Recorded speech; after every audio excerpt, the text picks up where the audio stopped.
छोरा छिए रंगदार मधुबनी वाला गे, छोरा छिए रंगदार मधुबनी वाला गे।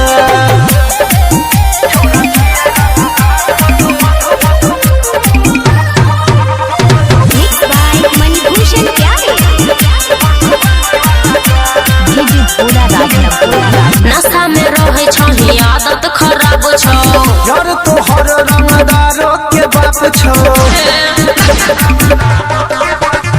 नशा में रहे छही आदत खराब छो यार तोहर रंगदारो के बाप छो। रखे छिए शौक दुश्मनी वाला गे, छोरा छिए रंगदार मधुबनी वाला गे, छोरा छिए रंगदार मधुबनी वाला गे।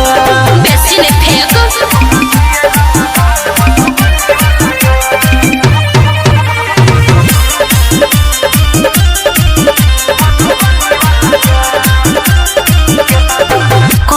मुकेश मवाली वाला काज रे रानी बना के रखबो करी है राज गे। हमने रहे छी